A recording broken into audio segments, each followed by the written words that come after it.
Hi hello ನಮಸ್ತೆ ಎಲ್ಲರಿಗೂ. ಎಲ್ಲರೂ ಹೇಗಿದ್ದೀರಾ? ಎಲ್ಲರೂ ಚೆನ್ನಾಗಿದ್ದೀರಾ ಅಂತ ಭಾವಿಸ್ತಾ ಇವತ್ತಿನ ಒಂದು ವ್ಲಾಗನ್ನು ಸ್ಟಾರ್ಟ್ ಮಾಡ್ತಾ ಇದ್ದೀನಿ.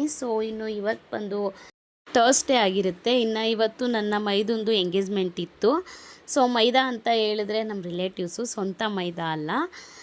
ಸುಮಾರು ಬ್ಲಾಗಲ್ಲಿ ನೋಡಿರ್ತೀರಾ, ನಾನು ಮೈದಾ ಅಂತ ಹೇಳ್ಬಿಟ್ಟು ಸುಮಾರು ಬ್ಲಾಗಲ್ಲಿ ತೋರಿಸಿದ್ದೀನಿ, ಹೇಳಿದ್ದೀನಿ ಕೂಡ. ಅವ್ರದ್ದು ಇಲ್ಲೇ ಬ್ಯಾಂಗ್ಳೂರಲ್ಲೇ ಸೆಟ್ಟಾಯಿತು. ಎಂಗೇಜ್ಮೆಂಟ್ ಇಟ್ಕೊಂಡಿದ್ರು ಗುರುವಾರನೇ. ನಾನು ಹಂಗೂ ಹೇಳ್ತಾ ಇದ್ದೆ, ಸಂಡೇ ಇಟ್ಕೊಂಡಿದ್ರೆ ಎಷ್ಟು ಜನ ಬರ್ತಿದ್ರು ನೋಡಿದ್ರೆ, ಗುರುವಾರ ಇಟ್ಕೊಂಡಿದ್ದೀರಾ ಅಂತ ಹೇಳ್ಬಿಟ್ಟು. ಅವ್ರಿಗೆ ಡೇಟ್ ಸೆಟ್ಟಾಗಿದ್ದೆ ಅವತ್ತಂತೆ. ಹೋಗಲಿ ಪರವಾಗಿಲ್ಲ ಬಿಡಿ ಅಂತ ಹೇಳ್ಬಿಟ್ಟು ಇನ್ನು ಹೊರಟ್ವಿ. ಇನ್ನು ಯಜಮಾನರಂತೂ ರಜಾ ಹಾಕೋಕ್ಕಾಗಿಲ್ಲ. ಊರಿಂದನೂ ನಮ್ಮ ಅತ್ತೆ ಮಾವ ಯಾರೂ ಬಂದಿರಲಿಲ್ಲ. ಊರಲ್ಲಿರೋ ಮೈದಾ ಒಬ್ಬರು ಮಾತ್ರ ಬಂದಿದ್ದರು ನಮ್ಮ ಮನೇಲಿ. ಇನ್ನು ಇಲ್ಲಿಂದ ನಾನು ನಮ್ಮ ಒಬ್ಬಳೇ ಹೋಗಿದ್ದು, ನಮ್ಮ ಯಜಮಾನರು ಬಂದಿರಲಿಲ್ಲ. ಅಲ್ಲೋಗಿ ಎಂಗೇಜ್ಮೆಂಟ್ ಎಲ್ಲ ಮುಗಿಸ್ಕೊಂಡು ಇನ್ನು ಕ್ಯಾಟ್ರಿನಿಂದನೇ ಊಟ ಎಲ್ಲ ಇದು ಮಾಡಿಬಿಟ್ಟಿದ್ರು. ಊಟ ಎಲ್ಲ ಮಾಡಿಕೊಂಡು ನಾನು ವಾಪಸ್ ರಿಟರ್ನ್ ಆಗಿದ್ದಾಯಿತು. ಇನ್ನು ಅಲ್ಲಿ ಶಾಸ್ತ್ರಗಳು ಮಾಡಿದ್ದು ಅದು ಇದು ಎಲ್ಲ ಕ್ಲಿಪ್ಪಿಂಗ್ಸ್ ನಿಜವಾಗ್ಲೂ ತೆಗಿಯೋದಕ್ಕಾಗಲಿಲ್ಲ. ಸಿಕ್ಕಾಬಟ್ಟೆ ಅಂದರೆ ಸಿಕ್ಕಾಬಟ್ಟೆ. ಮನೆ ತುಂಬ ಚಿಕ್ಕದಿತ್ತು. ಜನ ಜಾಸ್ತಿ ಇದ್ದರು. ಆ ಕಾರಣದಿಂದಾಗಿ ಅವರೇ ಮಾಡ್ಕೊಳ್ಳಿ ಶಾಸ್ತ್ರಗಳನ್ನ ಅಂತ ಹೇಳ್ಬಿಟ್ಟು ನಾವು ಜಾಸ್ತಿ ಒಳಗಡೆನೂ ಕೂಡ ಹೋಗಿಲ್ಲ, ಆಚೆನೇ ಕೂತ್ಕೊಬಿಟ್ಟಿದ್ವಿ. ಸ್ವಲ್ಪ ಹೊತ್ತಾದಮೇಲೆ ಒಂದೊಂದು ಫೋಟೋ ಮಾತ್ರ ತೆಗೆಸ್ಕೊಂಡು ಮೇಲೋಗಿ ಊಟ ಎಲ್ಲ ಮುಗಿಸ್ಕೊಂಡು ನಾವು ಮತ್ತೆ ವಾಪಸ್ ರಿಟರ್ನ್ ಆಗಿದ್ದಾಯಿತು. ಇನ್ನು ನಾವು ಕೂತಿದ್ದ ಆಪೋಸಿಟಲ್ಲೇ ನನ್ನ ಮಗ ಕೂತಿದ್ದ. ಇನ್ನು ನಮ್ಮೂರಿಂದ ಸುಮಾರು ಜನಕ್ಕೆ ಬಂದಿದ್ದರು. ಸುಮಾರು ಜನ ಅಂತ ಹೇಳಿದ್ರೆ ಅಕ್ಕಪಕ್ಕದವರು, ಅವರು ಇವರು ಒಂದು ಟಿ ಏನೋ ಮಾಡಿ ಎಲ್ಲರನ್ನೂ ಕರ್ಕೊಂಬಂದಿದ್ದ. ಸುಮಾರು ಜನ ಬಂದಿದ್ದರು. ನನ್ನ ಮಗಳಿಗೆ ಬಾಯಲ್ಲಿ ಹುಣ್ಣಾಗ್ಬಿಟ್ಟು ಅವಳು ಊಟನೇ ಮಾಡ್ತಾ ಇರಲಿಲ್ಲ. ಅವಳು ಸ್ವಲ್ಪ ಲೈಟಾಗಿ ಮೊಸರನ್ನ ತಿಂದು ಹಾಕಿಸ್ಕೊಂಡು, ನನ್ನ ಮಗ ಆಪೋಸಿಟಲ್ಲಿ ಫ್ರೆಂಡ್ ಒಬ್ಬ ಸಿಕ್ಕಿದ, ಅವರವರು ನಮ್ಮೂರವರೇ. ಅವನ ಜೊತೆ ಕೂತ್ಕೊಂಡು ಊಟ ಮಾಡ್ತಾಯಿದ್ದ ಆಪೋಸಿಟಲ್ಲಿ. ಇನ್ನೂ ಅಲ್ಲಿಂದ ಎಲ್ಲ ಊಟ ಎಲ್ಲ ಮುಗಿಸ್ಕೊಂಡು ವಾಪಸ್ ನಾನು ಮನೆಗೆ ರಿಟರ್ನ್ ಆಗಿದ್ದಾಯಿತು.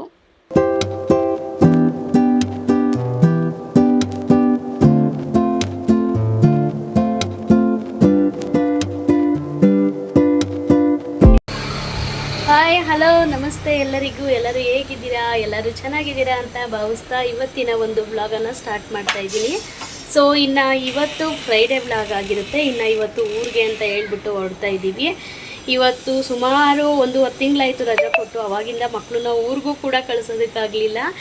ಈಗ ನಿನ್ನೆ ಎಂಗೇಜ್ಮೆಂಟ್ ಇತ್ತು ಒಂದು, ಅಲ್ಲಿ ಹೋಗಿದ್ವಿ. ಅಲ್ಲಂತೂ ನನ್ನ ಮೈದನ್ ನೋಡಿ ಸಿಕ್ಕಾಪಟ್ಟೆ ಬೇಜಾರಾಯಿತು. ಆ ಕಾರಣಕ್ಕೋಸ್ಕರ ಇವತ್ತು ಹೋಗಲೇಬೇಕು ಕರ್ಕೊಂಡು ಅಂತ ಹೇಳ್ಬಿಟ್ಟು ಹೋಗ್ತಾ ಇದ್ದೀನಿ. ನಾನು ಹೋಗ್ತಿರೋದು ಯಾರಿಗೂ ಗೊತ್ತಿಲ್ಲ, ಸರ್ಪ್ರೈಸಾಗಿ ಹೋಗ್ತಾ ಇದ್ದೀನಿ. ನಮ್ಮ ಏರಿಯಾಯಿಂದ ಡೈರೆಕ್ಟಾಗಿ ನಮ್ಮ ಕುಣಿಗಲ್ಗೆ ಡೈರೆಕ್ಟಾಗಿ ಬಸ್ ಇದೆ. ಅದೇನಾದರೂ 1 ಗಂಟೆಗೆ ಮಿಸ್ ಆಯಿತು ಅಂತ ಹೇಳಿದ್ರೆ ನಾನು ಮೆಜೆಸ್ಟಿಕ್ಗೆ ಹೋಗಬೇಕು. ಆ ಕಾರಣದಿಂದ ಎದ್ದು ಬೇಗ ಎಲ್ಲ ಸ್ನಾನ ಮಾಡಿಕೊಂಡು ರೆಡಿಯಾಗಿ ಹೊರಡೋಣ ಅಂತ ಹೇಳ್ಬಿಟ್ಟು ಹೊರಟಿದ್ದೀವಿ. ಇನ್ನು ಮಕ್ಕಳು ಕೂಡ ರೆಡಿ ಆದರು. ಆಲ್ರೆಡಿ ಬಟ್ಟೆ ಕೂಡ ಎಲ್ಲ ಪ್ಯಾಕ್ ಮಾಡಿ ಇಟ್ಬಿಟ್ಟಿದ್ದೀನಿ. ಇನ್ನು ಟೈಮು 12:30 ಆಗ್ತಿದೆ. ಕರೆಕ್ಟಾಗಿ ಇವಾಗ ಮನೆ ಬಿಟ್ಟರೆ ನಮಗೆ ಒಂದು 10 ನಿಮಿಷ ಆಗುತ್ತೆ ಟೋಲ್ಗೇಟ್ಗೆ ಹೋಗೋದಕ್ಕೆ. ಹೋಗಿದ ತಕ್ಷಣವೇ ಅಲ್ಲಿ ನಮಗೆ ಬಸ್ಸು ಸಿಕ್ಬಿಡುತ್ತೆ. 1 ಗಂಟೆ ಅಂತ ಅಂದರೆ 1 ಗಂಟೆ ಅಂತ ಹೇಳೋಕ್ಕಾಗಲ್ಲ, ಹಿಂದೂ ಮುಂದೆ ಸ್ವಲ್ಪ ಹಾಗೇ ಆಗುತ್ತೆ. ನಮ್ಮ ಯಜಮಾನ್ರಿಗೂ ಹೇಳಿದ್ದೀನಿ, ನಾವು ಬರ್ತಾ ಇರೋದು ಯಾರಿಗೂ ಹೇಳ್ಬೇಡಿ ಅಂತ ಹೇಳ್ಬಿಟ್ಟು, ಸರ್ಪ್ರೈಸಾಗಿರಲಿ, ಎಲ್ಲರೂ ಖುಷಿ ಪಡ್ತಾರೆ ಅಂತ ಹೇಳ್ಬಿಟ್ಟು ಹೇಳಿದ್ದೀನಿ. ನೋಡಬೇಕು ರಿಯಾಕ್ಷನ್ ಯಾವ ಥರ ಇರುತ್ತೋ ಗೊತ್ತಿಲ್ಲ. ಒಟ್ಟಿನಲ್ಲಿ ನೆನ್ನೆ ಅಂತೂ ನನ್ನ ಮೈದನ್ ನೋಡಿ ಸಿಕ್ಕಾಪಟ್ಟೆ ಬೇಜಾರಾಯಿತು. 1.5 ತಿಂಗಳಿಂದ ಮಕ್ಕಳನ್ನ ಕಳಿಸಿಲ್ಲ ಅಂತ ತುಂಬಾ ಬೇಜಾರು ಮಾಡ್ಕೊಂಡಿದ್ರು. ನೆನ್ನೆ ಒಂಥರ ನನ್ನ ಹತ್ರ ಮಾತು ಆಡಲಿಲ್ಲ. ಆ ಕಾರಣದಿಂದಾಗಿ ಸುಮ್ಮನೆ ಏನಕ್ಕೆ ಅವ್ರಿಗೂ ಬೇಜಾರು ಮಾಡೋದು, ನನಗೂ ಸ್ವಲ್ಪ ಕೆಲಸ ಎಲ್ಲ ಅಷ್ಟರಲ್ಲೇ ಇವಾಗ ಅಷ್ಟು ಯಾವುದೂ ಆರ್ಡರ್ಸ್ ಬರ್ತಾ ಇಲ್ಲ. ನಾನು ಮಾರ್ಕೆಟ್ ಕೂಡ ಹೋಗಿಲ್ಲ ಐಟಮ್ಸ್ನ ತೊಗೊಬರೋದಕ್ಕೆ. ಎಲ್ಲ ಔಟ್ ಆಫ್ ಸ್ಟಾಕ್ ಮಾಡಿಬಿಟ್ಟಿದ್ದೀನಿ. ಸ್ವಲ್ಪ ನಾನು ರೆಸ್ಟ್ ಮಾಡಿಬಿಡೋಣ ಮಕ್ಳ ಜೊತೇಲಿ ಅಂತ ಹೇಳ್ಬಿಟ್ಟು. ಇನ್ನು ಮಕ್ಕಳು ಡೈಲಿ ಸ್ಕೂಲ್ಗೆ ಹೋಗ್ತಿದ್ರೆ ನಂದು ಮನೇಲಿ ವರ್ಕ್ ಫ್ರಮ್ ಹೋಮ್ ಥರ ಇದು ಇದ್ದಿದ್ದ ಕೆಲಸನೇ. ಆ ಕಾರಣದಿಂದಾಗಿ ನಾನು ಸ್ವಲ್ಪ ಎಲ್ಲ ಔಟ್ ಆಫ್ ಸ್ಟಾಕ್ ಮಾಡಿಬಿಟ್ಟು ನಾನು ರೆಸ್ಟ್ ಮಾಡೋಣ ಅಂತ ಮಾಡ್ತಾಯಿದ್ದೀನಿ. ಈಗ ಹೊರಡ್ತಾ ಇದ್ದೀವಿ. ಅಲ್ಲಿ ಹೋಗಿ ಅವ್ರ ಎಕ್ಸ್ಪ್ರೆಷನ್ ಯಾವ ಥರ ಇರುತ್ತೆ ಏನು ಪ್ರತಿಯೊಂದು ಡೀಟೇಲಾಗಿ ನಿಮ್ಮ ಹತ್ರ ಎಲ್ಲ ಶೇರ್ ಮಾಡ್ಕೊತೀನಿ. ಬಾರೋ ಇಲ್ಲಿ. ಏನು ಅನಿಸ್ತೈತೆ ನಿಮ್ಮಿಬ್ರಿಗೂ? ಚೆನ್ನಾಗಿ ಅನ್ನಿಸ್ತೈತಾ? ಖುಷಿ ಆಯ್ತಾ? ಬೈಲಿ ಬೇಗ. ನೆನೆ ನಿಮ್ಮ ಕುಮಾರಪ್ಪ ಹೆಂಗಿತ್ತು ಮುಖ? ಸಪ್ಪಗಿತ್ತಾ? ಇವಾಗ ಖುಷಿ ಆಯ್ತಾಯ್ತಾ? ನಿಮಗೂ ಖುಷಿ ಆಯ್ತಾಯ್ತಾ? ಹೋದ್ರೆ ನಿಮ್ಮ ಕುಮಾರಪ್ಪ ಎಷ್ಟು ಖುಷಿ ಪಡುತ್ತೆ? ನಿಮ್ಮ ಅಜ್ಜಿ ಇಲ್ಲಿ ನೆನ್ನೆದು ಮತ್ತೆ ಇವತ್ತು ಸೇರಿಸಿ ಖುಷಿ ಪಡ್ತದೆ. ನೆನ್ನೆದು ಇವತ್ತು ಸೇರಿಸಿ ಖುಷಿ ಪಡ್ತದಾ? ಯಾವ್ದ್ರ ಇವ್ರ ಚಿಕ್ಕಪ್ಪಂಗಂತೂ ಮಕ್ಳು ಕಂಡ್ರೆ ಪ್ರಾಣ. ಸೊ ಬನ್ನಿ ಹೊರಡೋಣ ಇವಾಗ, ನೋಡೋಣ ಅಲ್ಲಿದು ಅವ್ರದ್ದು ಎಕ್ಸ್ಪ್ರೆಷನ್ ಯಾವ ರೀತಿ ಇರುತ್ತೆ, ಯಾವ ಥರ ಖುಷಿ ಪಡ್ತಾರೆ ಅವರು ಅಂತ ಹೇಳ್ಬಿಟ್ಟು ನೋಡೋಣ. ಇನ್ನು ಟೈಮ್ ಆಗ್ತಾ ಇದೆ, ಹೊರಡಬೇಕು. ಸೊ ನಾನು ಸ್ನಾನ ಎಲ್ಲ ಮಾಡ್ಕೊಂಡಿದ್ದೀನಿ, ರೆಡಿ ಆಗಿದ್ದೀನಿ. ತಲೆ ಒಂದು ಬಾಚ್ಕೊಂಡ್ರೆ ನಂದು ಆಯಿತು. ಸೊ ಇವಾಗ ಹೊರಡೋದೇನೆ. ಹೊರಟ ಮೇಲೆ ನಾನು ಅಲ್ಲಿ ವ್ಲಾಗ್ನ ಮತ್ತೆ ಕಂಟಿನ್ಯೂ ಮಾಡ್ತೀನಿ. ಸೊ ಬಾಯ್ ಬಾಯ್. ಮತ್ತು ಇನ್ನೊಂದೇನೆಂದರೆ ನೆನ್ನೆದು ಎಂಗೇಜ್ಮೆಂಟ್ ಬ್ಲಾಗ್ನ ಸ್ವಲ್ಪ ಅಷ್ಟೇ ಮಾಡಿರೋದು, ಅದನ್ನು ಕೂಡ ಇದೇ ವಿಡಿಯೋದಲ್ಲಿ ಆ್ಯಡ್ ಮಾಡ್ತೀನಿ. ಸೊ ಇಲ್ಲೇ ಬಸ್ ಬರೋದು, KSRTC ಬಸ್ ಬರುತ್ತೆ 1 ಗಂಟೆ ಕರೆಕ್ಟಾಗಿ, 1 ಗಂಟೆ ಒಳಗಡೆನೇ ಬಂದುಬಿಡುತ್ತೆ. ಅದಕ್ಕೋಸ್ಕರ ಕಾಯ್ಕೊಂಡು ಕೂತಿದ್ದೀವಿ. ಇದೇನಾದರೂ ಮಿಸ್ ಆಯಿತು ಅಂದರೆ ನಮಗೆ ಸಂಜೆ ತನಕ ಇನ್ಯಾವುದೇ ಬಸ್ಗಳಿರಲ್ಲ. ಬಿಟ್ಟರೆ ಮೆಜೆಸ್ಟಿಕ್ ಹೋಗಬೇಕು. ಬೇಜಾನ್ ಬಸ್ಸಸ್ ಸಿಗುತ್ತೆ ಮೆಜೆಸ್ಟಿಕ್ಕಲ್ಲಿ. ಸೊ ಇಲ್ಲಿ ಟೈಮಿಂಗ್ಸ್ ಇದೆ, ಅದಕ್ಕೋಸ್ಕರ ಪಿಕಪ್ ಮಾಡಬೇಕು ಈ ಬಸ್ನ ಅಂತ ಹೇಳ್ಬಿಟ್ಟು ಬಂದಿದ್ದಾಯಿತು. ಬೀಳ್ತೀಯ ಕಣಿ, ಹೇಗಿದ್ದೀರಾ? ಆಮೇಲೆ ಅವ್ರು ಹೆಂಗವ್ರೆ ಅಂತ ಹೇಳಕ್ಕೆ ನೀನೇನು ವಿಡಿಯೋ ಕಾಲಲ್ಲಿ ಇದೆಯಾ? ಕಮೆಂಟಲ್ಲಿ ಹೇಳ್ತಾರೆ, ಹೇಳು ಹೆಂಗಿದ್ದೀವಿ ಅಂತ. ಮಾತಾಡು. ಬರಲ್ಲ? ಸುರು ಮಾತಾಡ್ತಾಳೆ. ಬೋವ ಈ ಕಡೆಗೆ ಸುರು ಮಾತಾಡವ. ನನ್ನ ಮಗಳು ಗುಡ್. ಇಲ್ಲಿ ಮಾತಾಡಿ. ಇದು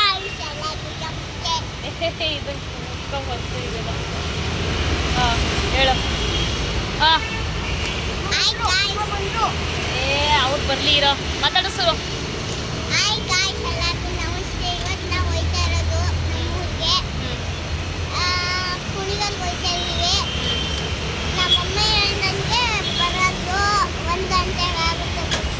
ಕಾಯ್ತಾ ಇದ್ದೀವಿ. ಅದಕ್ಕೆ ಕಾಯ್ತಾ ಇದ್ದೀವಿ. ಏನಾದರೂ ಅದು ನಮಗೆ ಮಿಸ್ ಆಗಿ ಅಂದರೆ ಸಂಜೆ ತನಕ ಕಾಯ್ಬೇಕು. ನಾನು ಹೇಳಿದ್ದೆ ಹೇಳ್ತಾ ಇದ್ದೀನಿ. ಸೊ ನಾನು ಆಗಲೇ ಇಂಟ್ರೊಡ್ಯೂಸ್ ಮಾಡ್ದಂಗೆ ಇದು ಫ್ರೈಡೇ ವ್ಲಾಗ್ ಆಗಿರುತ್ತೆ. ಸೊ ಥರ್ಸ್ಡೇ ವ್ಲಾಗು ಕ್ಲಿಪ್ಪಿಂಗ್ಸು ಜಾಸ್ತಿ ತೆಗೆಯೋದಕ್ಕಾಗಿಲ್ಲ. ಸೊ ಸ್ವಲ್ಪ ಮಾತ್ರ ಅಲ್ಲಿ ಹೋಗಿ ಎಂಗೇಜ್ಮೆಂಟ್ಗೆ ಹೋಗಿ ಬಂದಿದ್ದಷ್ಟೇ ಕ್ಲಿಪ್ಪಿಂಗ್ಸ್ನ ತೆಗೆದಿದ್ದು. ಇನ್ನು ಎಂಗೇಜ್ಮೆಂಟ್ಗೆ ಹೋದಾಗ ನನ್ನ ಮೈದನ ಮುಖ ನೋಡೋಕ್ಕಾಗ್ತಾ ಇರಲಿಲ್ಲ. ಸಿಕ್ಕಾಬಟ್ಟೆ ಬೇಜಾರು ಮಾಡಿಕೊಂಡು ಕಣ್ಣಲ್ಲೆಲ್ಲ ಫುಲ್ಲು. ಲಾಸ್ಟ್ ಮೂಮೆಂಟಲ್ಲಿ ನಾನು ಆಟೋನು ಬುಕ್ ಮಾಡಿದೆ ಮನೆಗೆ ಬರೋದಕ್ಕೆ ಅಂತ ಹೇಳ್ಬಿಟ್ಟು. ಆ ಟೈಮಲ್ಲಿ ಫುಲ್ಲು ಒಂಥರ ನನ್ನ ಮಗಳು ತಪ್ಪಿಕೊಂಡೆಲ್ಲ ಅಳೋದಕ್ಕೆಲ್ಲ ಸ್ಟಾರ್ಟ್ ಮಾಡಿಬಿಟ್ಲು. ಅವರು ಅಳೋ ಥರ ಕಣ್ಣಲ್ಲೆಲ್ಲ ಪೂರ್ತಿ ನೀರೆಲ್ಲ ಬರೋ ಥರ ಫೀಲ್ ಆಗಿಬಿಟ್ರು. ಸೊ ಆ ಕಾರಣದಿಂದಾಗಿ ಬೇಸಿಗೆ ರಜೆ ಬಂದಾಗ, ದಸರಾ ರಜೆ ಬಂದಾಗ, ಕ್ರಿಸ್ಮಸ್ ರಜೆ ಬಂದಾಗ ಪ್ರತಿಯೊಂದು ರಜಕ್ಕೂ ಕೂಡ ಊರಿಗೆ ಕಳಿಸ್ಕೊಡ್ತಾ ಇದ್ದೆ. ಬಟ್ ಈ ಸಲ ನಾನು ಕಳಿಸ್ಕೊಡ್ಲಿಲ್ಲ ಊರಿಗೆ. ಸೊ ಆ ಕಾರಣದಿಂದ ನನ್ನ ಹತ್ರ ಕೋಪಿಸ್ಕೊಂಬಿಟ್ಟು ನನ್ನ ಹತ್ರ ಕೂಡ ಮಾತಾಡಿಸ್ತಾ ಇರಲಿಲ್ಲ ಯಾರು ಕೂಡ. ಯಾರು ಅಂತ ಅಂದರೆ ನಮ್ಮ ಅತ್ತೆ ಮಾವ ಅಲ್ಲ, ನನ್ನ ಮೈದ ಮಾತಾಡಿಸ್ತಾ ಇರಲಿಲ್ಲ ನನ್ನ ಜೊತೆಯಲ್ಲಿ. ಸೊ ಈಗ ಅಲ್ಲಿ ಎಂಗೇಜ್ಮೆಂಟಿಗೆ ಬಂದಾಗಲೂ ಕೂಡ ಮಾತಾಡಿರಲಿಲ್ಲ. ಹಿಂದಿನ ದಿನ ನನಗೂ ಬೇಜಾರಾಯಿತು. ಲಾಸ್ಟ್ ಮೂಮೆಂಟಲ್ಲಂತೂ ನನ್ನ ಮಗಳು ಅತ್ತೆ ಬಿಟ್ಲು. ಈ ಮಕ್ಕಳು ಕೂಡ ಹಂಗೆ ಹಚ್ಕೊಂಡಿದ್ದಾರೆ, ಅವ್ರ ಚಿಕ್ಕಪ್ಪನ ಅವರು ಕೂಡ ಅಷ್ಟೇ ಹಚ್ಕೊಂಡಿದ್ದಾರೆ ಮಕ್ಕಳನ್ನ. ಅದಕ್ಕೆ ಇನ್ನು ಎಲ್ಲಿ ತನಕ ಹಚ್ಕೋತಾರೆ, ಅವ್ರಿಗೂ ಹೆಂಡ್ತಿ ಬರೋ ತನಕ ಅಷ್ಟೇ. ಹೆಂಡ್ತಿ ಬಂದಮೇಲೆ ಆಫ್ಟರ್ ಎಲ್ಲರೂ ಹಂಗೆ ಚೇಂಜ್ ಆಗೇ ಆಗ್ತಾರೆ. ಸೊ ಆ ಕಾರಣದಿಂದಾಗಿ ಅವರಿಂದ ನಮಗೆ ಬೇಜಾರಾದರೂ ಪರವಾಗಿಲ್ಲ, ನಮ್ಮಿಂದ ಅವ್ರಿಗೆ ಬೇಜಾರಾಗೋದು ಬೇಡ ಅಂತ ಹೇಳ್ಬಿಟ್ಟು ಫೈನಲಿ ನಾನು ಗುರುವಾರ ಎಲ್ಲ ಎಂಗೇಜ್ಮೆಂಟ್ ಎಲ್ಲ ಮುಗಿಸ್ಕೊಂಡು ಬಂದಮೇಲೆ ಮನೇಲಿ ಯೋಚನೆ ಮಾಡಿದೆ. ಆಮೇಲೆ ನೈಟು ನಮ್ಮ ಯಜಮಾನ್ರು ಬಂದ ಮೇಲೆ ಮನೆಗೆ ಅವ್ರ ಹತ್ರ ಮಾತಾಡಿದೆ. ಸೊ ಹಿಂಗೆ ಈ ಥರ ನೋಡೋಕ್ಕಾಗ್ತಾ ಇರಲಿಲ್ಲ ಅವ್ನ ಮುಖನ. ಸಿಕ್ಕಾಬಟ್ಟೆ ಫೀಲ್ ಆಗಿಬಿಟ್ಟಿದ್ದ. ಮತ್ತು ಕಣ್ಣಲ್ಲೆಲ್ಲ ಪೂರ್ತಿ ನೀರೆಲ್ಲ ತುಂಬ್ಕೊಂಬಿಟ್ಟಿತ್ತು. ಪುಟ್ಟಿನೂ ತುಂಬ ಅಳ್ತಾ ಇದ್ಲು ಅಂತ ಹೇಳ್ಬಿಟ್ಟು. ಮತ್ತು ಇವಾಗ ಏನು ಮಾಡೋದು ಅಂತ ಅಂದರು. ಸೊ ಏನೂ ಮಾಡೋದಕ್ಕಾಗಲ್ಲ, ಹೋಗ್ತೀನಿ ಬಿಡಿ ಅಂತ ಹೇಳ್ಬಿಟ್ಟು ನಾನು ಹೊರಟೆ ಊರಿಗೆ ಅಂತ ಹೇಳ್ಬಿಟ್ಟು. ಇನ್ನು ನಮ್ಮ ಯಜಮಾನ್ರು ಯಾವುದೇ ಕಾರಣಕ್ಕೂ ನನಗೆ ಹೋಗಬೇಡ ಅಂತ ಯಾವುದು ಫೋರ್ಸ್ ಮಾಡಿ ಅವ್ರು ನನಗೆ ತಳ್ಳಲ್ಲ. ಸೊ ಎಲ್ಲ ನಂದೇನೆ, ಹೋಗಂಗಿದ್ರೆ ಹೋಗು, ಇಲ್ಲ ಅಂದರೆ ಇಲ್ಲ. ಅವ್ರು ಯಾವುದಕ್ಕೂ ತಲೆನೇ ಕೆಡಿಸ್ಕೊಳ್ಳೋದಕ್ಕೆ ಹೋಗಲ್ಲ. ಸೊ ನಿನ್ನಿಷ್ಟ, ಎಲ್ಲದಕ್ಕೂ ನಿನ್ನಿಷ್ಟ. ಯಾಕಂದರೆ ಗೊತ್ತು ಅವರೆಲ್ಲದಕ್ಕೂ ನಾನು ಒಳ್ಳೆ ಡಿಸಿಷನ್ನೇ, ಕರೆಕ್ಟ್ ಡಿಸಿಷನ್ನೇ ತೊಗೊತೀನಿ ಅಂತ ಹೇಳ್ಬಿಟ್ಟು. ಆ ಕಾರಣದಿಂದಾಗಿ ನಿನ್ನಿಷ್ಟ ಅಮ್ಮ ಅಂತ ಹೇಳ್ತಾರೆ ಹೊರತು ಹೋಗು ಅಂತ ಫೋರ್ಸಬಲಾಗಿ ನನಗೆ ಯಾವತ್ತೂ ಕೂಡ ದಬ್ಬಿಲ್ಲ ಅವರು. ಹಿಂಗೆ ಅಂತ ಹೇಳ್ಬಿಟ್ಟು ನಾಳೆನೇ ಓಡ್ತೀನಿ ಅಂತ ಹೇಳ್ಬಿಟ್ಟು ನೈಟು ನಾನು ಮಾತಾಡಿಬಿಟ್ಟು ಮಲ್ಕೊಂಡಿದ್ದಾಯಿತು. ಫೈನಲಿ ಊರಿಗೆ ಬಂದ್ವಿ, ಮನೆ ಹತ್ರ ಹೋಗ್ತಾ ಇದ್ದೀವಿ. ನಾವು ಹೊಲದ ಮೇಲೆ ಅಣಿಸಿ ಹೋಗಬೇಕು. ಸೊ ಸಿಕ್ಕಾಬಟ್ಟೆ ಬಿಸಿಲು ಅಂದರೆ ಸಿಕ್ಕಾಬಟ್ಟೆ ಬಿಸಿಲು. ಕಣ್ಣೇ ಬಿಡೋದಕ್ಕಾಗ್ತಾಯಿಲ್ಲ, ವೀಡಿಯೋನ ಮಾಡೋದಕ್ಕಾಗ್ತಾಯಿಲ್ಲ. ಇವಾಗ ಬಿಸಿಲಿರೋದ್ರಿಂದ ಯಾರು ಆ್ಯಕ್ಚುಲಿ ಜಾಸ್ತಿ ಹೊರಗಡೆ ಇರೋದಿಲ್ಲ, ಎಲ್ಲ ಒಳಗಡೆನೇ ಇರ್ತಾರೆ. ಯಾರು ಕುರಿಯೆಲ್ಲ ಮೇಯಿಸ್ಕೊಂಡೆಲ್ಲ ಹೊರಗಡೆ ಬರ್ತಾರೆ. ಬಟ್ ಇವಾಗ ಯಾರೂ ಇಲ್ಲ, ಯಾರೂ ಕಾಣಿಸ್ತಾ ಇಲ್ಲ. ಈಗ ನಾವು ನಮ್ಮ ಹೊಲದ ಮೇಲೆ ಹೋಗಬೇಕು. ತೋರಿಸ್ತೀನಿ ಬನ್ನಿ ಯಾವ ಥರ ಐತೆ ಅಂತ ಹೇಳ್ಬಿಟ್ಟು. ಅಲ್ಲಿ ಕುಣಿಗಲಲ್ಲಿ ಹಂಗೂ ನನ್ನ ಮೈದಾ ಸಿಕ್ಕಿದ್ರು. ಅವರೇನೋ ಅರ್ಜೆಂಟ್ ಇದೆ ಅಂತ ಹೇಳ್ಬಿಟ್ಟು ಹಂಗೆ ಹೋದರು. ನಾವಿವಾಗ ಇನ್ನೊಂದು ಬೇರೆ ಆಟೋದಲ್ಲೇ ಮಾಮೂಲಿ ಬಂದ್ವಿ. ಸೊ ಸಿಕ್ಕಾಬಟ್ಟೆ ಅಂದರೆ ಸಿಕ್ಕಾಬಟ್ಟೆ ಸುಸ್ತಾಯ್ತೈತೆ ನಡ್ಕೊಂಡು ಹೋಗೋದಕ್ಕೆ. ಇವಾಗ ಮನೆ ಹತ್ರ ಹೋಯ್ತಾ ಇದ್ದೀವಿ. ಇನ್ನೇನೇನೋ ನಮ್ಮದು ಹೊಲ ತೋರಿಸ್ತೀವಿ ಬನ್ನಿ. ಇದು ಲಾಸ್ಟ್ ಟೈಮ್ ಬೋರ್ ತೆಗ್ಸಿದ್ದು ಅಂತ ಹೇಳ್ಬಿಟ್ಟು ವಿಡಿಯೋ ಹಾಕಿದ್ನಲ್ಲ, ಅದರದ್ದೇ ಇದು. ಇಲ್ಲೇ ಚೆನ್ನಾಗಿ ನೀರು ಬಂದಿದ್ದು. ಸೊ ಇದು ಪೂರ್ತಿ ನಮ್ಮದು ಪಪ್ಪಾಯ ಮತ್ತು ಅಡಿಕೆ ಸಸಿ. ನಿಜವಾಗ್ಲೂ ಈ ತೋಟದೊಳಗಡೆ ಬಂದರೆ ಒಂಥರ ಯಾವ ಥರ ಗಮ್ಮ ಅಂತ ಅನ್ನುತ್ತೆ ಅಂದರೆ ನಿಜವಾಗ್ಲೂ ಒಂಥರ ಖುಷಿಯಾಗುತ್ತೆ. ಇದ್ರದ್ದು ಪಪ್ಪಾಯದು ಹೂವು ಸ್ಮೆಲ್ ಅಂತಲೇ ಹೇಳ್ಬೋದು. ಚೆನ್ನಾಗಿದೆ. ಹಣ್ಣಾಗಿದ್ದರೆ ನೋಡು, ಒಂದು ಕಿತ್ಕೊಂಡು ಹೋಗೋಣ ತಿನ್ನೋದಕ್ಕೆ. ನಡಿ, ಕೂಗು, ನಾನು ಕಿತ್ಕೊತೀನಿ ನಾನು. ಹಣ್ಣಾಗಿದ್ದರೆ ನೋಡೋಂಗೆ ಚೆನ್ನಾಗೈತೆ. ಕುಮಾರಪ್ಪ ಏನಂತು? ಇನ್ನೊಂದೇನಪ್ಪ ಅಂದರೆ ಅಲ್ಲಿ ಆಟೋ ಸ್ಟ್ಯಾಂಡ್ ಹತ್ರ ನನ್ನ ಮೈದಾ ಸಿಕ್ಕಿದ್ರು. ಅವರು ಏನೋ ಕೆಲಸದ ಮೇಲೆ ಬಂದಿದ್ರು ಅನಿಸುತ್ತೆ. ಸೊ ಬೇರೆ ಆಟೋನ ಕೇಳಿದ್ರು ಹೋಗ್ತೀರಾ ಅಂತ ಹೇಳ್ಬಿಟ್ಟು, ಯಾರನ್ನೋ ಕೇಳಿದ್ರು. ಸೊ ಅವರೇನೋ ಬರಲ್ಲ ಅಂದರು. ಅದಕ್ಕೆ ಮಾಮೂಲಿ ನಾವು ಕಾಯ್ಕೊಂಡು ಕೂತಿದ್ವಲ್ಲ ಸೀಟ್ ಆಗೋದಕ್ಕೆ, ಅದೇ ಆಟೋದಲ್ಲಿ ಫೈನಲಿ ಬಂದಿದ್ದಾಯಿತು. ಸೊ ಇನ್ನು ಅವರು ಏನೋ ಕೆಲಸದ ಮೇಲೆ ಬಂದಿದ್ರು ಅಂತ ಅನಿಸುತ್ತೆ ಕುಣಿಗಲ್ಗೆ. ಸೊ ಅವರಲ್ಲೇ ಉಳ್ಕೊಂಡ್ರು. ನಾವು ಬಂದ್ವಿ. ಇನ್ನು 5 ನಿಮಿಷನೂ ಆಗಲ್ಲ, ಮನೆಗೆ ಒಂದು 2 ನಿಮಿಷ ಆಗುತ್ತೆ ಅಷ್ಟೇ. ನಮ್ಮದು ಮನೆ ಆಪೋಸಿಟಲ್ಲೇ ಇರೋದು ಇದು ಹೊಲ. ನಡಿ, ಅದು ಇನ್ನೂ ಹಣ್ಣಾಗಿಲ್ಲ. ಇವಾಗ ಹೋಗಿ ನೋಡಬೇಕು ಮನೇಲಿ ಯಾವ ಥರ ಎಕ್ಸ್ಪ್ರೆಷನ್ ಬರುತ್ತೆ ಅಂತ ಹೇಳ್ಬಿಟ್ಟು. ಸೊ ಅಲ್ಲಂತೂ ನನ್ನ ಮೈದನಿಗೆ ಫುಲ್ಲು ಖುಷಿ ಆಗೋಯ್ತು. ಮುಖನೇ ಒಂಥರ ಅರಳುಬಿಡ್ತು ಅಂತಲೇ ಹೇಳ್ಬೋದು. ಸಿಕ್ಕಾಪಟ್ಟೆ ಖುಷಿಪಟ್ಟರು ಅವರು ನೋಡಿಬಿಟ್ಟು ಅಲ್ಲಿ. ಸೊ ಇವಾಗ ನೋಡಬೇಕು ಮನೇಲಿ ನಮ್ಮ ಮಾವ ಇರ್ತಾರೋ ಇರಲ್ವೋ ಗೊತ್ತಿಲ್ಲ. ಕುರಿಗೆ ಹೋಗಿರ್ತಾರೆ. ಬಟ್ ನಮ್ಮ ಅತ್ತೆ ಇರ್ತಾರೆ ಅಂತ ಅನಿಸುತ್ತೆ. ಇವಾಗ ಬೇಸಿಗೆ ಅಲ್ವಾ, ಸ್ವಲ್ಪ ಕೆಲಸಗಳೆಲ್ಲ ಕಮ್ಮಿ. ಸೊ ನೋಡಬೇಕು, ನಮ್ಮ ಅತ್ತೆ ಇರ್ತಾರೆ ಅಂತ ಅಂದ್ಕೊಂಡಿದ್ದೀನಿ ಮನೇಲಿ. ನೋಡೋಣ ಬನ್ನಿ. ಹೇಯ್, ಈ ಕಡೆ ಬರೋಲ್ಲ, ಈ ಕಡೆ ಬಾ. ಇಲ್ಲಿ ದನಗಳೆಲ್ಲ ಕಟಾಕವ್ರೆ ಅಂತ ಹೇಳಿದ್ರೆ ದನ ಮೇಯ್ಸಕ್ಕೆ ನಮ್ಮ ಅತ್ತೆ ಹೋಗಿರಲ್ಲ. ಮೋಸ್ಟ್ಲಿ ಮನೇಲೇ ಇರ್ತಾರೆ ಅಂತ ಅನ್ಕೊಂತೀನಿ. ದನಗಳು ಇಲ್ಲೇ ಇದೆ. ಸೊ ನೋಡೋಣ. ಬಾರು ಸುರು, ನಡಿ. ಏನಂತು ಆಯಲ್ಲ ಕಣ್ ಬಾರೋ. ಏನಂತು ಸುರು ಕುಮಾರಪ್ಪ? ಖುಷಿ ಪಡ್ತಾ? ಹಾಂ, ಅಪ್ಪ ಸಿಕ್ತು ಅಂದ್ಬಿಟ್ಟು ಓಡೋಗಿ ತಪ್ಕೊಂಡಲ್ಲ.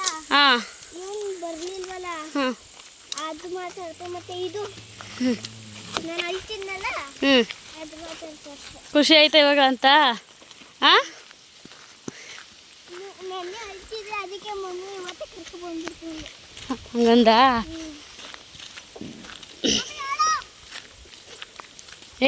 ಹೊಡಿತೀನಿ ನಿನಗೆ. ಇದು ಪೂರ್ತಿ ಅಡಿಕೆ ಸಸಿ. ಅಜ್ಜಿ ಇರೋ 1 ನಿಮಿಷ, ಅಜ್ಜಿ ಅಲ್ಲೇ ಐತೆ, ಇರೋ 1 ನಿಮಿಷ. ಗೇಟ್ ಹತ್ರ ಹೋಗ್ಬೇಡ, 1 ನಿಮಿಷ ಇರು, ನೋಡೋಣ. ಇದೇನಿದು ಪೈಪು? ಸುಂದಿರ ಹಂಗೆ ಸೈಡಲ್ಲೇ ನಡಿ.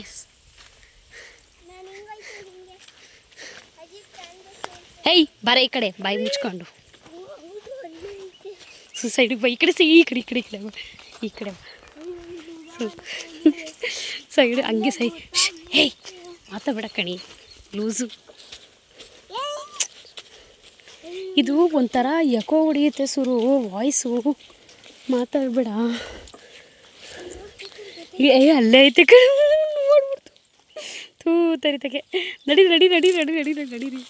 ಗೇಟ್ ಹತ್ರ ಕಾಣಿಸ್ಬಿಡ್ತು. ನಡೀರು, ನಾನು ಬರ್ತೀನಿ ಮೇಲೆ. ಅಯ್ಯಪ್ಪ, ನಡಿ ನೀನು ನಡಿ. ಡ್ರೆಸ್ ಅಲ್ಲ, ಸೀರೆ.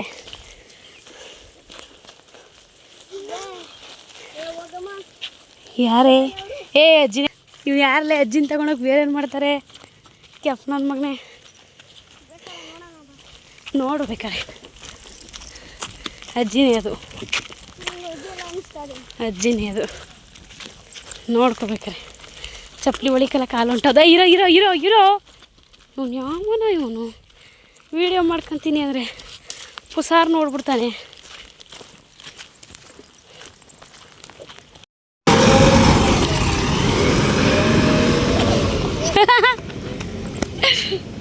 ಓಹ್ ಗುಂಡ ಹಾಯ್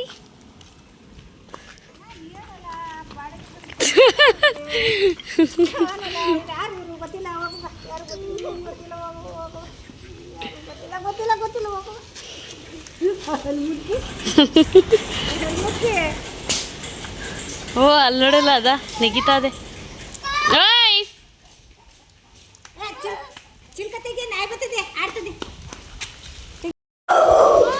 ಏನು ಮಾಡಲ್ಲ ಬರವ, ಮೈ ಮೇಲೆ ಬೀಳ್ತದೆ ಅಂತ ಭಯ. ಏನು ಮಾಡಲ್ಲ ಬರವ, ಚೀರ ಆಡ್ಬೇಡ, ಏನು ಮಾಡಲ್ಲ ಬರೇ ಮಾಡಂಗಿದ್ರೆ ತೆಗಿನ ಸುಮ್ಮನೆ ನಿಂತ್ಕೊಂಡು ಏನು ನೋಡ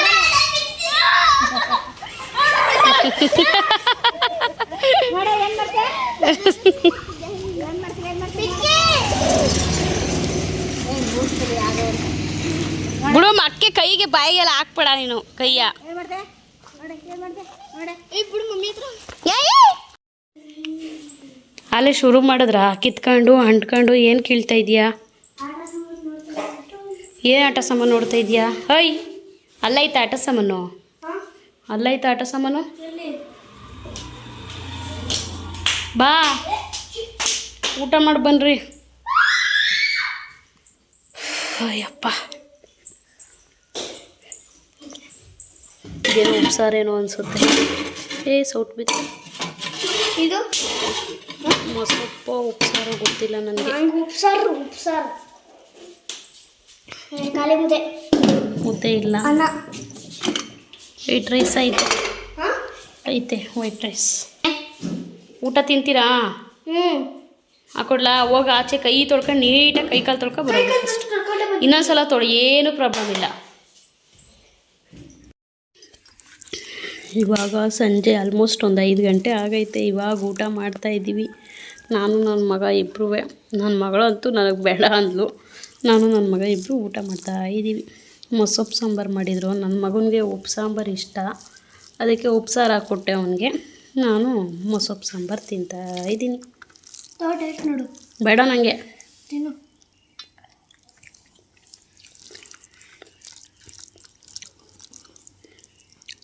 ಬೆಳಿಗ್ಗೆ ತಿಂದಿದ್ದು ಸಿಕ್ಕಾಬಟ್ಟೆ ಹೊಟ್ಟೆ ಹಶ್ವಾಗ್ತಿತ್ತು, ಅದಕ್ಕೆ ಊಟ ಮಾಡೋಣ ಅಂದ್ಬಿಟ್ಟು ಊಟ ಮಾಡ್ತಾಯಿದ್ವಿ. ನನ್ನ ಮಗಳಿಗೆ ಸ್ವಲ್ಪ ಬಾಯಲ್ಲೆಲ್ಲ ಹುಣ್ಣಾಗ್ಬಿಟ್ಟು ಅವಳು ಊಟನೇ ಮಾಡಿ ಸುಮಾರು ಒಂದು 4 ದಿನ ಆಯಿತು. ಸರಿಯಾಗಿ ಊಟನೇ ಮಾಡ್ತಾಯಿಲ್ಲ, ಬರೀ ಮೊಸರನ್ನ ಮಜ್ಜಿಗೆ ಅನ್ನ ತಿಂದ್ಕೊಂಡೇ ಕಾಲ ಕಳೀತಾವಳೆ. ಈ ವರ್ಷ ಅಷ್ಟೇ ನಾನು ಈ ಥರ ಪ್ರಾಬ್ಲಮ್ ಆಗಿದ್ದು ಕಳಿಸ್ತೇನೆ ಊರಿಗೆ. ಏನಕ್ಕಂದರೆ ನನ್ನ ಮಗನಿಗೆ ಸಮ್ಮರ್ ಕ್ಯಾಂಪ್ ಹಾಕ್ಬಿಟ್ಟಿದೆ, ಇಬ್ರಿಗೂ ಅಷ್ಟೇ ಸಮ್ಮರ್ ಕ್ಯಾಂಪ್ ಹಾಕ್ಬಿಟ್ಟಿದೆ. ಮತ್ತು ನನ್ನ ಮಗಳದು ಭರತನಾಟ್ಯ ಕ್ಲಾಸ್ ಎಲ್ಲ ಹೋಗುತ್ತೆ ಅನ್ನೋ ಕಾರಣಕ್ಕೋಸ್ಕರ ಮಕ್ಕಳನ್ನ ಕಳಿಸ್ಕೊಡ್ಲಿಲ್ಲ ಅಷ್ಟೇ. ಅದಕ್ಕೆ ಸರಿ ಒಂದು ವಾರ ಫ್ರೀ ಮಾಡಿಕೊಂಡು ಹೋಗೋಣ ಅಂತ ಅಂದ್ಕೊಂಡಿದ್ದೆ. ಅಷ್ಟರಲ್ಲಿ ಹಿಂಗೆ ಎಂಗೇಜ್ಮೆಂಟ್ ಸೆಟ್ ಆಯಿತು. ಇಲ್ಲಿಗೆ ಬಂದು ನೋಡೋಕ್ಕಾಗದೆ ಮತ್ತೆ ವಾಪಸ್ ನಾನು ಫ್ರೈಡೇ ವಾಪಸ್ ರಿಟರ್ನ್ ಊರಿಗೆ ಹೋಗಿದ್ದಾಯಿತು. ಇನ್ನು ಇವತ್ತು ನಮ್ಮ ಮೈದಾ ಅದು ಲಿವರು ಮತ್ತು ಗುಂಡ್ಕಾಯಿ ಎಲ್ಲ ತೊಗೊಂಬಂದಿದ್ರು. ಗೊಜ್ಜು ಮಾಡಿಬಿಟ್ಟು ರೊಟ್ಟಿ ಮಾಡಿ ಅಂತ ಹೇಳ್ಬಿಟ್ಟು, ಸರಿ ಆಯಿತು ಅಂತ ಹೇಳ್ಬಿಟ್ಟು ಗೊಜ್ಜು ಮಾಡಿಬಿಟ್ಟು ಫ್ರೈ ಥರ ಸ್ವಲ್ಪ ಗ್ರೇವಿ ಥರ ಮಾಡ್ತಾಯಿದ್ದೆ. ಅಷ್ಟೊತ್ತಿಗೆ ಬಂದು ಫ್ರಿಜ್ಜೆಲ್ಲ ಓಪನ್ ಮಾಡಿಬಿಟ್ಟು ನಮ್ಮ ಅತ್ತೆಗೆ ಕ್ಲೀನಾಗಿ ನೀಟಾಗಿ ಇದು ಎಲ್ಲೆಲ್ಲಿ ಇಕ್ಬೇಕು, ಇದು ಹೆಂಗೆ ಇಟ್ಕೋಬೇಕು ಏನೂ ಗೊತ್ತಾಗೋದಿಲ್ಲ ಅವ್ರಿಗೆ. ಅವ್ನು ಬಂದು ಕೋಪದಲ್ಲಿ ನನ್ನ ಮೈದಾ ಎಲ್ಲ ಕಿತ್ತಿ ತೆಗೆದು ಎಲ್ಲ ಆಚೆಗೆ ಹಾಕಿ, ನೋಡಿ ಇಷ್ಟೊಂದು ಕಾಸ್ಟ್ಲಿ ತೊಗೊಂಬಂದು ನಾವಿಲ್ಲಿಡೋದು, ನಾವೆಲ್ಲದಕ್ಕೂ ಇನ್ವೆಸ್ಟ್ ಮಾಡೋದು, ಇವ್ರು ನೋಡಿದ್ರೆ ಹೆಂಗೆ ಇಟ್ಕೊಂಡಿದ್ದಾರೆ ನೋಡಿ ಹಂಗೆ ಹಿಂಗೆ ಅಂತ ಬೈತಾಯಿದ್ರು. ಸರಿ ಆಯಿತು ಬಿಡಿ, ಏನು ಗೊತ್ತಾಗಲ್ಲ, ಏನು ಮಾಡೋಕ್ಕಾಗುತ್ತೆ. ಆಮೇಲೆ ನನಗೂ ಸ್ವಲ್ಪ ಬೈದರು. ಏನಕ್ಕಂದರೆ ಎಲ್ಲ ನಾನೇ ಹೇಳಿದ್ದು, ಕಾಳೆಲ್ಲ ಹುಳ ಬೀಳಿಸ್ಬೇಡ ಕಣಮ್ಮ, ಫ್ರಿಜ್ಜಲ್ಲಿ ಇಟ್ಕೊ ಅಂತ ಹೇಳ್ಬಿಟ್ಟು ಒಂದು ಸಲ ಹೇಳಿದೆ. ನಮ್ಮ ಅತ್ತೆ ಹಂಗೆ ಹೇಳಿದ್ದಷ್ಟೇ ತೊಗೊಂಡೋಗಿ ಎಲ್ಲ ಫ್ರಿಜ್ಜಲ್ಲಿ ಅಡಗ್ತಾಯಿದ್ರು. ಸೊ ಆ ಕಾರಣದಿಂದಾಗಿ ನಾನು ಬೈಸ್ಕೊಂಡೆ. ನೀವು ಹೇಳಿದ್ದವತ್ತು ಅವತ್ತಿಂದ ಆಯಿತು, ತೊಗೊಂಬಂದು ಎಲ್ಲ ಇಡ್ತಾ ಇರ್ತಾರೆ ಇಲ್ಲಿ ಹಂಗೆ ಹಿಂಗೆ ಅಂತ ಹೇಳ್ಬಿಟ್ಟು ಬೈತಾಯಿದ್ರು. ಸರಿ ಬಿಡಿ ಆಯಿತು, ತೆಗೆದು ಎಲ್ಲ ಅವರೇ ಕೆಳಗಡೆ ಎಸ್ತಿರೋದು ಆ ಥರ. ಆಮೇಲೆ ಅದೆಲ್ಲ ರ್ಯಾಕ್ ಎಲ್ಲ ನಾನು ತೆಗೆದೆ. ಆಮೇಲೆ ಸರಿ ಬಿಡಿ ನೀವು ಹೋಗಿ ಬನ್ನಿ ನಾನು ಕ್ಲೀನ್ ಮಾಡಿಕೊಡ್ತೀನಿ ಅಂತ ಹೇಳ್ಬಿಟ್ಟು ಆಮೇಲೆ ಅವರು ಹಾಲು ಹಾಕೋದಕ್ಕೆ ಅಂತ ಹೇಳ್ಬಿಟ್ಟು ಹಾಲು ಕರೆದ್ಬಿಟ್ಟು ಹಾಲು ಹಾಕೋದಕ್ಕೆ ಅಂತ ಹೇಳ್ಬಿಟ್ಟು ಹೋದರು.